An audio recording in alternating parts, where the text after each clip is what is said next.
suis marié avec une femme extraordinaire. Je sais, tout le monde, tous les gars disent ça. Je dis ça parce que c'est filmé, si elle voit la vidéo après, il faut que j'aime. Voilà, je suis connu pour mon manque de sérieux, et pourtant, il y a une chose qui est sérieuse dans ma vie, c'est l'évangile. Donc je suis marié avec Elisabeth, auteur, compositeur, interprète, on a écouté quelques chandelles ce matin.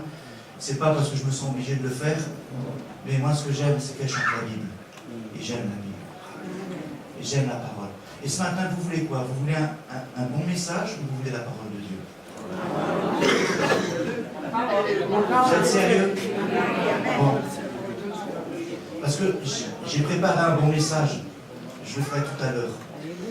Mais j'étais très embêté pendant la louange. J'avais les mains moites, je commençais à avoir froid dans le dos. Je me dis, aïe, aïe, aïe. Jésus est en train de me parler d'autre chose. Donc je vais vous partager ça. Vous l'avez voulu.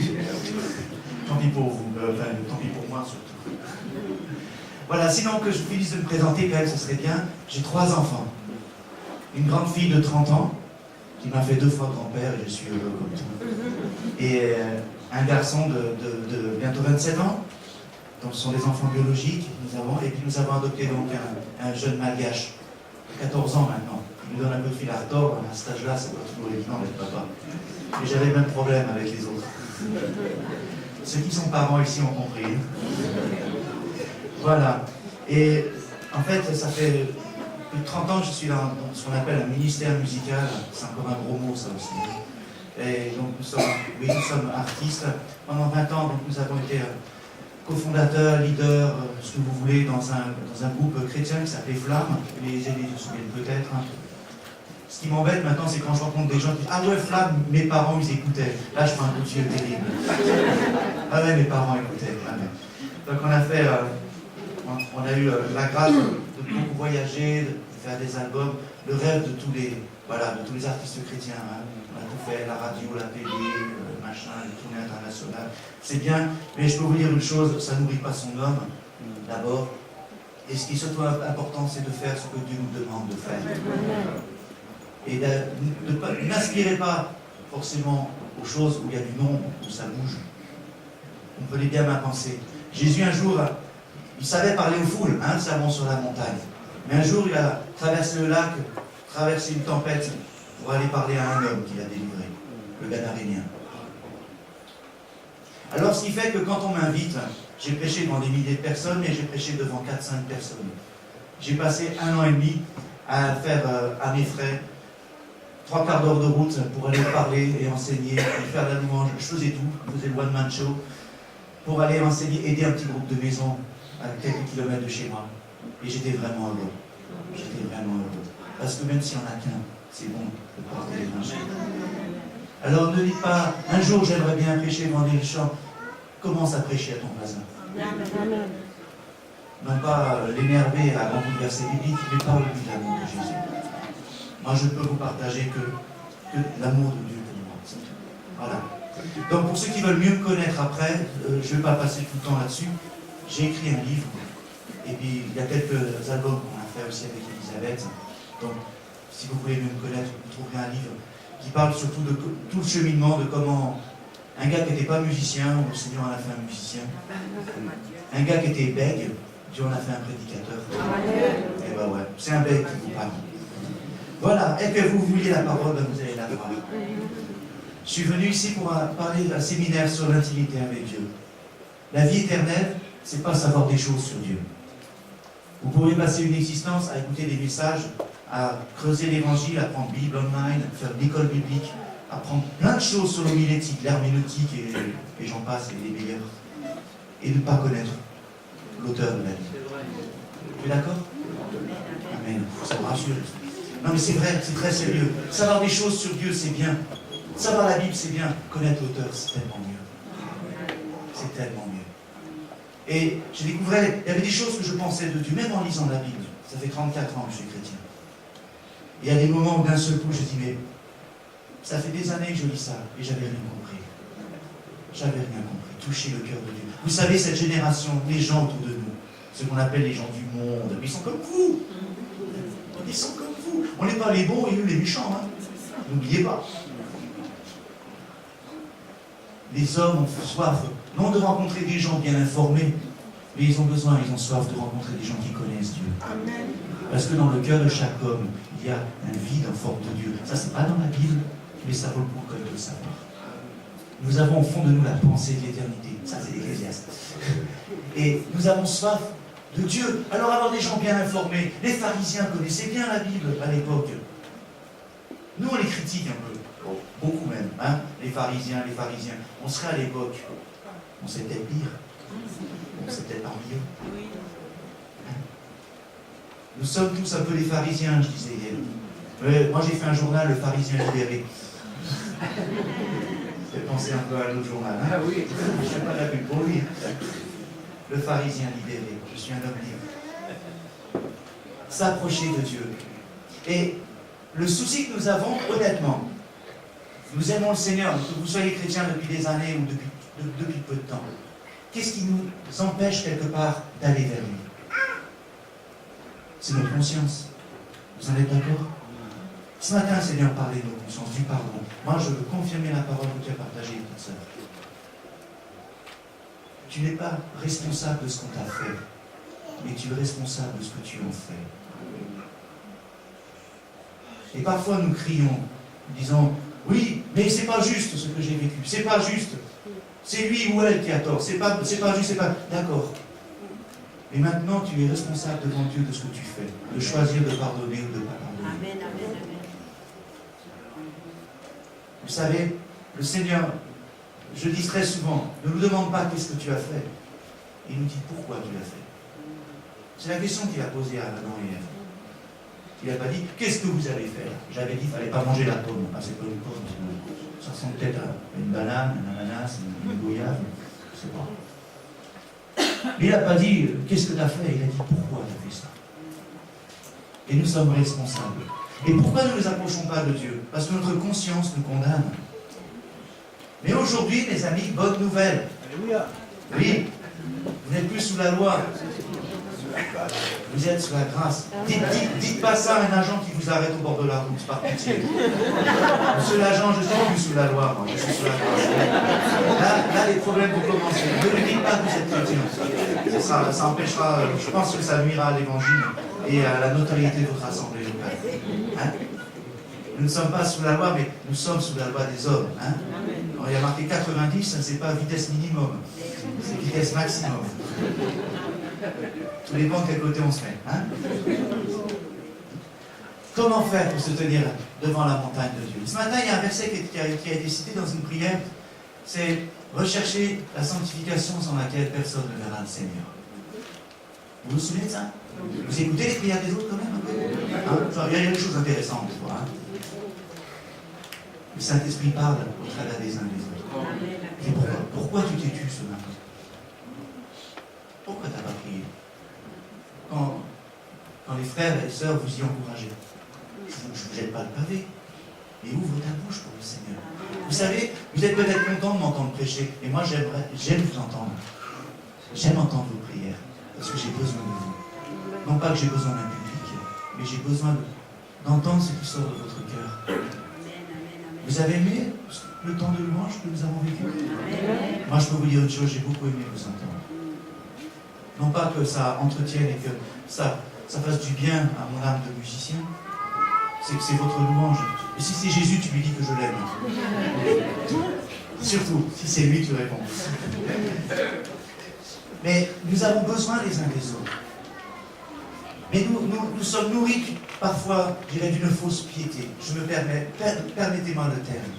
Dans le sens où, oui, mais moi, tu sais, je suis misérable, j'ai vraiment conscience de péché dans ma vie.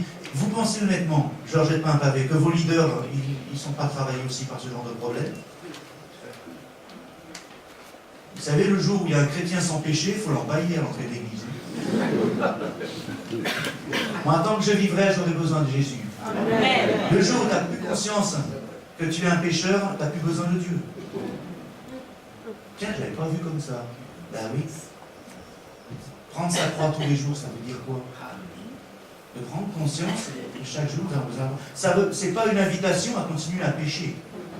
C'est pas du tout une invitation à entretenir le vice caché que tu caches depuis des années, que le Seigneur connaît très bien. Et dont la question dont il te pose, c'est pas qu'est-ce que tu fais en cachette, c'est pourquoi tu le fais. Beaucoup de vos problèmes seront réglés simplement à partir du moment où vous direz à Jésus pourquoi vous le faites. Et ce que Dieu attend simplement, c'est que tu lui dises parce que j'aime ça. Et ça nous fait peur. Dans le cœur de chaque être humain, permettez-moi le terme, il y a un monstre pur. Je le crois. Mais Jésus est venu pour des gens qui ont ce genre de problème. L'Église, c'est la famille des âmes brisées que Dieu vient restaurer. Et nous cherchons à garder des apparences. Alors on pense que, waouh, si j'ai passé une bonne semaine, je vais arriver le dimanche matin. Gloire à Dieu. Si c'est pas très bien passé, on va arriver, généralement ça sera plus au fond. Je dis pas ça pour vous les amis, hein, parce que vous allez arriver dernier, tant pis pour vous. Je dis pas ça pour ceux qui sont faux. Mais vous avez remarqué qu'on a un peu plus tendance à prendre du recul. Et puis, on est un peu plus silencieux généralement. Mais ce sont des gens comme toi que Jésus veut toucher. C'est pas les bien portants qui ont besoin d'un médecin. Malheureusement, mon médecin, c'est un ami, ça fait un moment que je le connais. Chaque fois que je le vois, je lui dis, tu sais, moi ça va, hein, je viens voir mon ami. Il est gentil comme tout, Roger. Et Isabelle lui donne des cours de guitare. Alors des fois, on fait aussi le diagnostic du bonhomme pendant le cours de guitare. Mais c'est que quand je suis malade, que je lui dis, écoute, là, ça va pas du tout, je sais pas ce que j'ai fait, j'ai trop chanté. Il me dit, ok, je viens. T'en profiteras pour donner un cours de guitare. Mais ce que je voudrais parler, c'est quels sont les critères que Dieu attend de vous pour que vous veniez en sa présence. Je suis là dans le thème sur l'intimité avec Dieu. Et vous savez, la Bible nous donne, je dirais, de bonnes recettes. C'est un bon livre. Et vous pensez que pour s'approcher de Dieu, il faut être saint? Vous croyez? Non. Saint, ça veut dire quoi, au fait? Mis à part. Mis à part. Donc, mis à part. C'est-à-dire, je vais prendre un exemple. Ce truc-là, et là, eh ben, je me le mets à part, je me le mets de côté. Non. Je me le suis mis de côté. Est-ce qu'il a changé? Le papier est peut-être chimiquement changé? Non? Non. Est-ce qu'il y a eu une transformation magistrale? Non. Il est simplement mis à part. Et vous êtes des hommes et des femmes, vous êtes mis à part de ce monde, de cette société. Vous avez choisi, en choisissant Jésus, de vous mettre sur un terrain où Dieu va pouvoir travailler avec vous. Je me mets à part pour Dieu. Vous savez, j'ai choisi d'être chrétien un jour. C'est-à-dire que j'étais perdu. J'ai accepté Jésus le jour de Noël 1979. C'est chouette ça.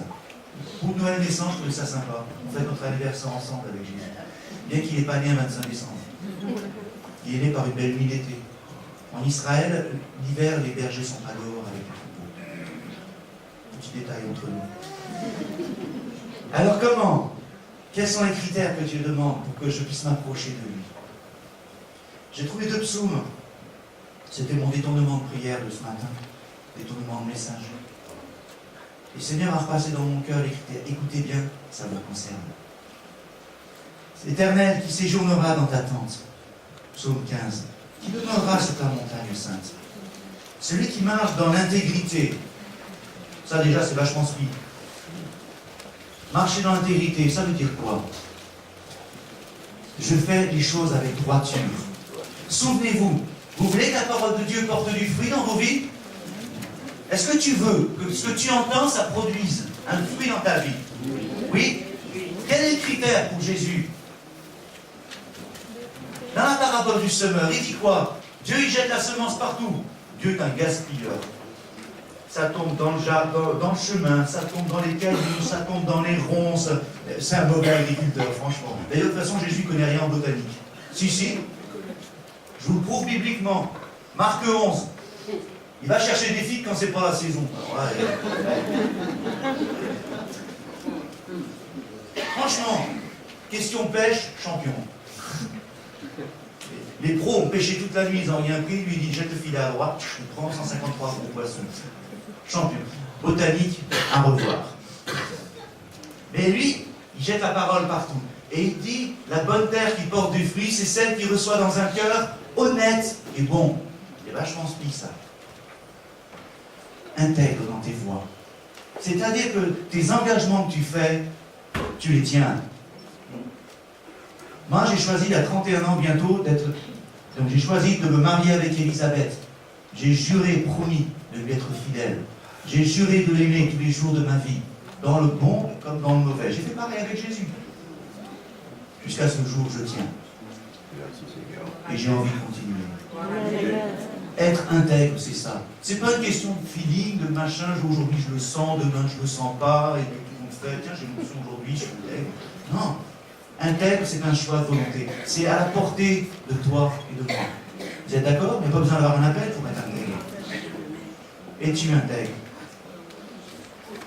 Qui pratique la justice. Ah, recherchez premièrement le royaume de Dieu et sa justice. C'est quoi la justice? Qui pratique la justice et qui marche dans la vérité. Vous connaissez le texte d'amour, si on l'a chanté. On t'a fait savoir, ô homme, ce qui est bien, ce que l'Éternel demande de toi. Hein? C'est que tu pratiques la justice, que tu aimes la miséricorde, et que tu marches humblement avec ton Dieu. C'est spirituel, ça? Ben oui, c'est ça la spiritualité. La spiritualité, c'est pas ça me chatouille, je sens quelque chose. La vraie spiritualité, c'est une manière de vivre. C'est une droiture de cœur. Jésus ne nous est pas présenté comme quelqu'un qui était tout le temps en train de machin, je sens, d'un seul coup j'ai une idée. Non. Un homme droit et un homme intègre, fidèle dans ses voies, qui pratique la justice, qui rend ce qui est juste dans toutes ses voies. Il dit la vérité selon son cœur. Alors ça, j'en parle beaucoup. J'en ai parlé beaucoup ce week-end, j'ai un peu dérangé tous nos chers bien-aimés qui sont venus au séminaire. Et j'ai envie de vous en mettre une couche, vous aussi. Ce que tu dis, fais-le. Ce que tu dis, fais-le. Je dois citer le passage de Genèse où Abraham voit l'Éternel venir vers lui avec les 12 ans, c'est juste avant qu'il va passer Sodome et Gomorrhe au lance-flamme. Et il court vers eux, et puis il leur dit, vous verrez ça dans le texte, ne passez pas votre chemin, je vais préparer, et puis il dit, voilà, je vais faire ci, je vais faire ça pour vous quand même, pour vous restauriez. Et l'Éternel lui dit, fais comme tu as dit. Jésus reprendra plus tard que ton oui soit oui, et que ton non soit non. Ce que tu dis, fais-le. Et parfois, il faut faire attention à nos prières.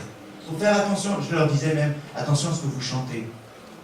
Parce que des fois, on dit des choses, je te donne tout, sauf mon porte-monnaie, sauf mon gant, sauf mon boulot, sauf mon...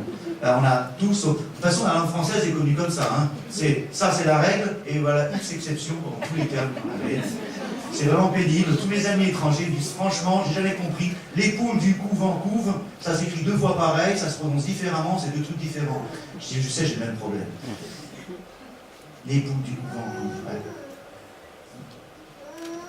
Ce que tu dis, fais-le, dis la vérité. Et c'est pour ça, quand Dieu te parle de ton péché, commence par toi, oui, mais, on oublie le mais.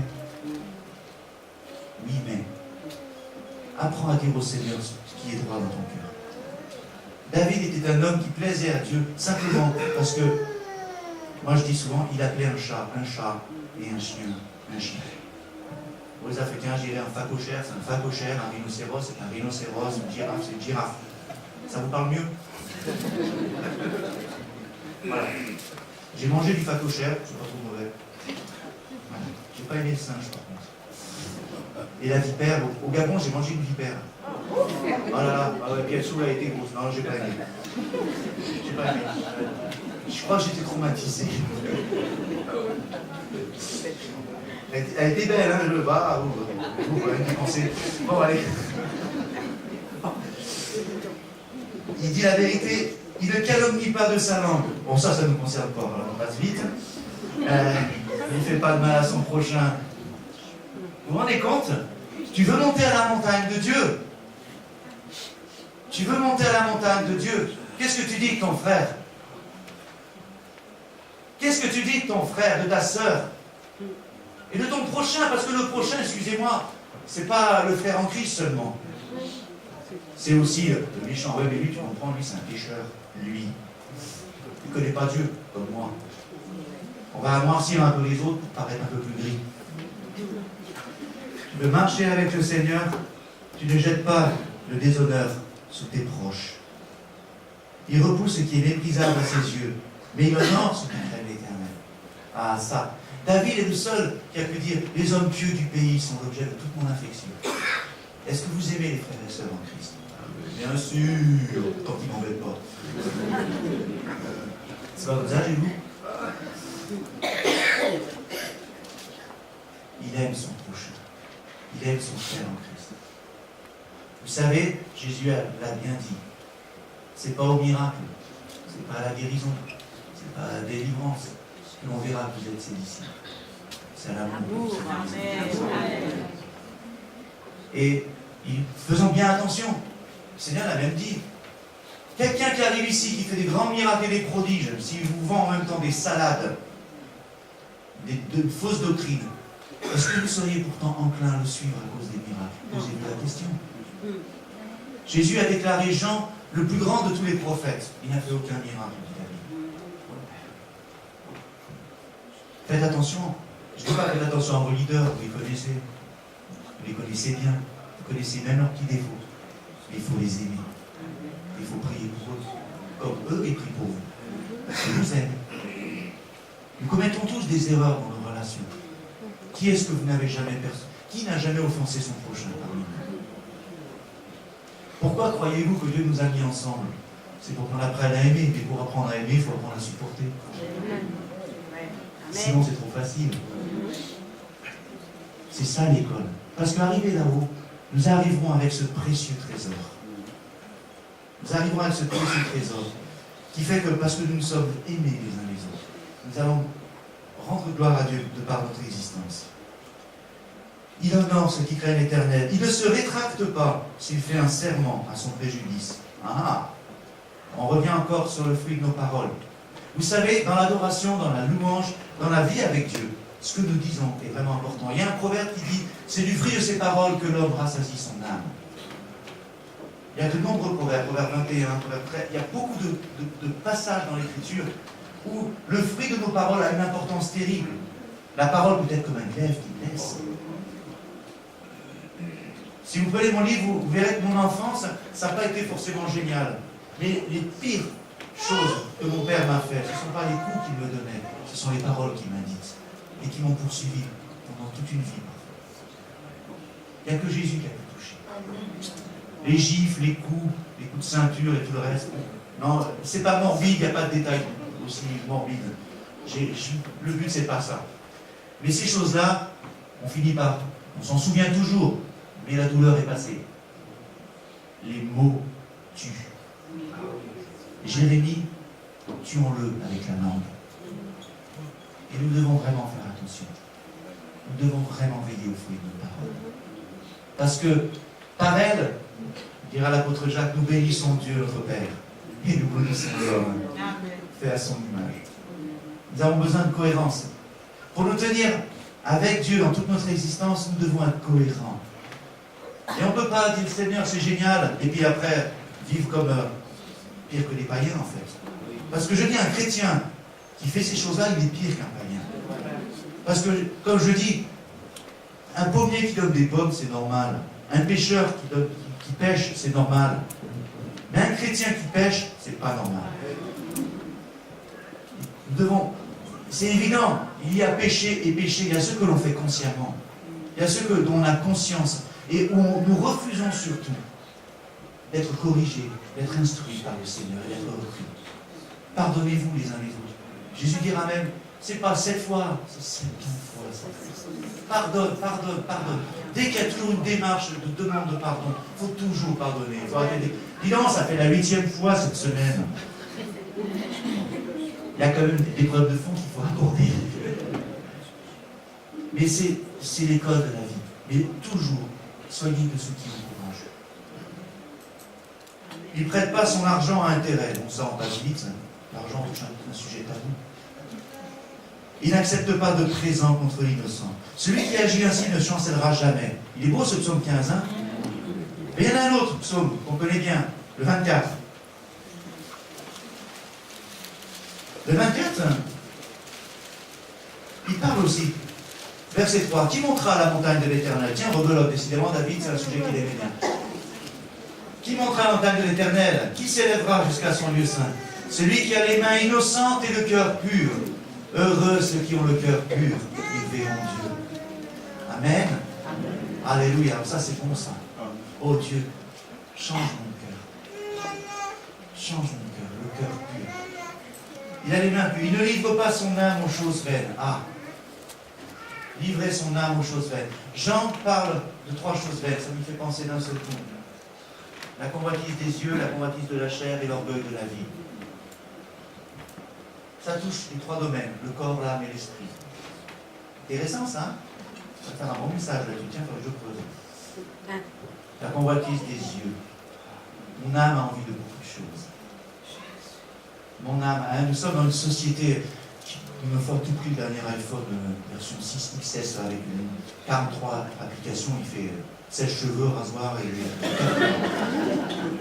Si on pouvait avoir une application pour connecter avec Dieu, plus tard que ça rendrait tout le service. Moi j'ai même pas un iPhone, j'ai un vieux truc.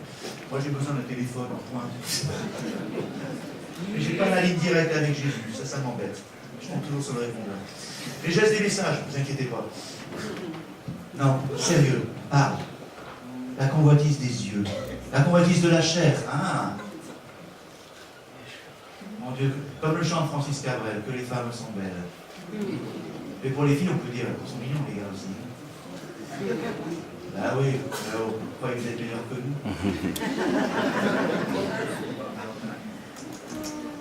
Assurez-vous, si Dieu a créé les femmes aussi belles, c'est pour que leur mari en soit bien amoureux. Vous savez, Adam, il est dit, il a crié en voyant Ève. Il n'a pas fait « Oh, voici celle qui est heureuse de vie. » Wow. Comme le jour où j'ai vu Elisabeth pour la première fois. Oh là là. Et elle avait 16 ans, j'ai dû attendre. C'était embêtant, ça. Je suis rentré dans un théâtre, elle chantait déjà à 16 ans. Elle est géniale, cette fille. J'ai eu... Je me souviens plus trop ce qu'elle chantait. Après, j'ai découvert que c'était la fille de mon médecin. Oh, j'étais souvent malade. Ah, je me sentais mal tout le temps. Et je suis vraiment triste d'avoir enterré mon père au mois de décembre. Il m'a aimé vraiment. Il a été le père que, hélas, mon père n'était pas pour moi. C'est vraiment un homme formidable. Il est auprès de Jésus. C'est un homme qui aimait Dieu passionnément, qui est engagé dans les hommes d'affaires du plein évangile pendant des années. Et c'était vraiment un homme extraordinaire. Il me manque beaucoup. Il me manque énormément. Je le reverrai là-haut. Et je dirais, ouais, ta fille, génial. Mais j'ai remercié mes beaux-parents, hein, franchement, ce soir-là, heureusement, vous n'êtes pas allé au restaurant. Vraiment, c'est super. Je suis content. Je fais bien le rire, hein. Ah ouais, je suis comme vous. Il ne livre pas son âme aux choses vaines. Convoitise de la chair et l'orgueil de la vie. L'orgueil de la vie, c'est quelque chose de spirituel, ça. Tout notre être, Jésus veut tout notre être. Il ne veut pas ton adhésion. Dieu ne veut pas que tu sois d'accord avec lui. Je me permets de le dire. Dieu veut tout ton être. Si tu te donnes à lui, tu ne te donnes pas à lui en allant à l'église. Tu ne te donnes pas à lui en étant d'accord avec le message. Tu ne te donnes pas à lui en lisant la Bible régulièrement et en priant. Tu te donnes à lui quand tu donnes tout ton être. Ça ne veut pas dire qu'il faut vivre comme les moines au Moyen-Âge. Je racontais à l'équipe, il y a eu ce qu'on appelait les stylistes, des hommes qui vivaient sur des colonnes jusqu'à 18 mètres de haut, à peine 2 mètres carrés. Il y en a un qui a vécu 30 et quelques années là-haut. Moi qui suis un peu le vertige, dès que je suis sur une estrade, je ne peux pas monter sur une chaise. J'ai prêché dans mon église, une église réformée. Là, depuis 3 ans, je suis dans une église traditionnelle, avec la petite église de village, avec un clocher, c'est super. Les chants sont bien. Le répertoire date entre 1611 et 1734. Et c'est super. Quand je suis arrivé là-dedans, je dis Seigneur, qu'est-ce que tu m'amènes là?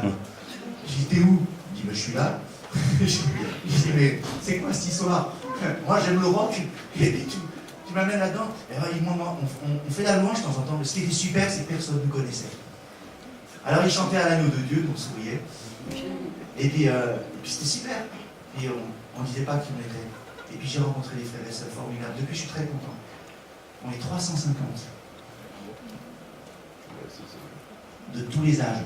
Plus de 90 ans. au bébé. Voilà. Tu ne livres pas ton âme aux choses vaines. Tu ne jures pas pour tromper. Il obtiendra la bénédiction de l'Éternel, la justice du Dieu de son salut. Telle est la génération de ceux qui le recherchent, de ceux qui cherchent ta face. Dans le psaume 27, il y a un passage qui dit « Mon cœur dit de ta part, cherchez ma face ». Nous avons tous une invitation de Dieu. Vous ne trouverez pas Dieu parce que quelque part vous avez décidé de le rencontrer. Vous trouverez Dieu parce qu'il a décidé de se laisser trouver par vous. Ça change beaucoup de choses. Nous ne sommes pas des spirites. Moi je dis souvent, moi je ne suis pas là. Hein, j'ai vu, je connais assez l'Afrique pour les féticheurs et tout le reste. Hein. On n'est pas là à invoquer Saint-Esprit, viens Esprit, descends, manifeste-toi, etc. D'abord, le Saint-Esprit, il est où? Il est en nous. Alors d'abord, je ne sais pas pourquoi je lui demanderais de descendre quelque chose qui vit en moi. Déjà, premier problème. Moi, je suis cohérent. Vous savez, je suis très simple, je n'ai pas fait beaucoup d'études. Donc, moi, j'appelle un chat, un chien, un chien. Saint-Esprit vit en moi, donc je suis le temple du Dieu vivant. J'espère que tu l'es. Bien. Sinon, on peut prier pour toi. Est-ce que tu as conscience que le Dieu que tu aimes vit en toi? Ton cœur dit de sa part. Cherche-le. Il est temps de chercher Dieu. Il est dit du temps des noces, qui veut dire mortel. Alors on commença à invoquer le nom du Seigneur. Moi je dis, il est temps maintenant pour les chrétiens d'invoquer le nom du Seigneur. Amen, amen, amen. C'est pour ça qu'on a commencé ce temps, je voulais dire, mais béni soit le nom du Seigneur. Parce que Jésus a dit, vous ne me verrez plus désormais jusqu'à ce que vous disiez, béni soit celui qui vient au nom du Seigneur. Le Seigneur, il vient bientôt. Moi, je le crois. Je ne suis pas en train d'annoncer, il viendra, qu'on a annoncé le 21 décembre 2012. On oublie ça, hein. On avait eu le bug de l'an 2000 avant. Les plus jeunes, peut-être, vous n'en souvenez pas, mais on y a eu droit régulièrement à ça. Hein. Non, c'est pas de ça dont je parle. Moi, j'ai mon cœur qui parle de la part du Seigneur. Mon bien-aimé, il vient. Il saute sur les montagnes, il bondit sur les collines. C'est dans ta Bible, ça. C'est le cantique des cantiques. Amen. On entendra à nouveau le chant du bien-aimé, le chant de la bien-aimée. C'est le temps de chanter pour Jésus. Mais pas chanter un répertoire chrétien évangélique, quasi-statique, charismatique. Pardon. Mais c'est le temps de chanter notre amour pour lui. Le Seigneur, il cherche l'amour. Vous savez pourquoi? Parce que dans les derniers temps, l'amour du plus grand nombre se refroidira.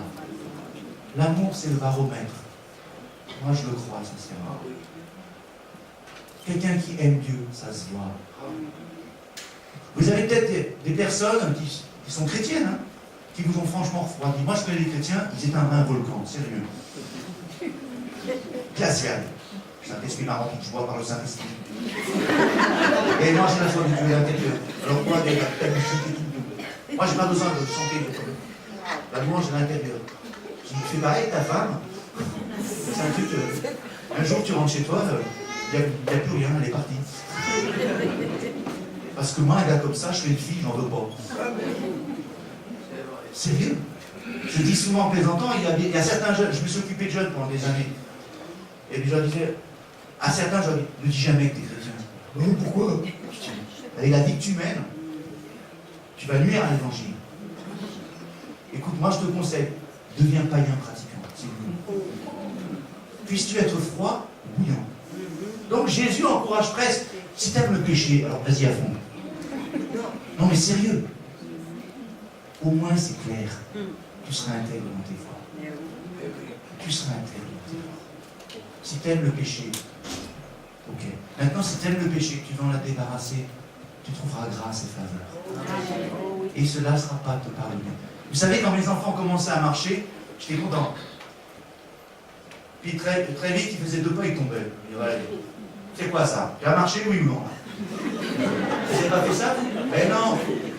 Ben non, évidemment. Il faut vraiment être fou, quoi, pour voyez ça. Un enfant, il marche, il fait 2 pas, il se casse la figure. On le relève quand il se fait un peu mal. On rigole, c'est bon, c'est bon, c'est bon. Et vous, un frère ou une sœur qui veut marcher avec Dieu, qui a des problèmes, ah, il fait un pas, 2 pas, il se casse la figure, vous allez arriver. Et alors? T'es retombé, hein? Non. Moi, Jésus, il n'a pas fait comme ça. J'ai les travers dont il m'a débarrassé, je suis vraiment heureux. J'en suis vraiment heureux. J'étais malheureux. Ça t'arrive pas, il y a des moments où on chante des choses et puis le cœur est triste au fond de nous. Parce qu'il y a des choses qui nous font mal. On dit, oh Dieu, sois apaisé envers moi. Sois apaisé envers moi. C'est pareil. Il faut remercier les frères qui travaillent comme ça. C'est vrai, ils prennent du temps. Ils sont venus avant vous, ils ont travaillé. Il faut les bénir. Amen, amen. Il faut remercier ceux qui ont rangé la salle. Amen, amen. Ceux qui font le ménage. Il faut vraiment les bénir. Amen. Merci beaucoup. Entrez dans la présence de Dieu. Non, demeurer en lui, c'est mieux. Jésus a dit demeurer en moi. Je demeurerai en vous. Parce que celui qui demeure en moi, il porte beaucoup de fruits. Pour David, c'était l'image d'une montagne qu'il fallait gravir. Pour nous, rassurez-vous, c'est terminé. Mais par contre, la Bible nous encourage de nous approcher de lui. De nous approcher de lui. De purifier nos cœurs. Non pas avec une sanctificationnite aiguë, dans le sens où ça fait tellement mal. Et on prend les points les uns après les autres, et puis on y va. Dieu aime ceux qui ont le cœur pur. Dieu aime ceux qui sont sincères. Vous savez, le roi David, on va avoir des surprises, mais quand on étudie un peu quel genre de bonhomme c'était un drôle de bonhomme. Et on a vraiment besoin de nous laisser toucher par toute la grâce et toute la bonté de Dieu. Amen. C'était pas un bon message, c'était une pensée pour vous. J'aimerais qu'on puisse simplement prier. J'aimerais qu'on puisse simplement laisser le Seigneur nous donner une vision de ce qu'est une vraie vie spirituelle. Où Dieu est très concret. Où Dieu aime les choses qui sont applicables. Des choses qui sont mesurables presque. Oh Dieu, vois, sonde-moi, oh Dieu, et connais mon cœur. Regarde si je suis sur une mauvaise voie. Ne me permets pas de tomber dans la voie de l'idolâtrie. Ne me permets pas d'adorer un autre Dieu que toi. Je ne veux même pas adorer un principe biblique. Je veux adorer le Dieu vivant. Seigneur, je prie que tu puisses toucher chacun de tes enfants ici. Afin que nous ne soyons pas prisonniers et enfermés dans des principes humains, même bibliques, je le dis sincèrement. Mais afin que notre communion soit avec le Dieu vivant. Car la vie éternelle, c'est de te connaître. Le mot, c'est gynosko. Ça, aussi fort et aussi intime que l'homme qui connaît la femme, ça a donné gynécologie. Oui, oui, Dieu veut te connaître dans ton intimité. Alléluia. Seigneur, je bénis tes enfants, ton assemblée ici. Et je suis en communion avec eux, même si j'habite un autre pays. Notre communion, elle est ensemble. Le repas que nous avons partagé l'a manifesté comme un témoignage. Nous cherchons ta face. Nous t'aimons, comme on te le dit. Oh Dieu, accorde-nous un cœur pur. Mon cœur dit de ta part, cherchez ma face. Je cherche ta face. Ne nous cache pas ta face, c'est ma prière. Donne à nos frères et sœurs, Seigneur, à chacun ici, de te rencontrer tout au fond de nos cœurs. Amen. Soyez bénis. Allez.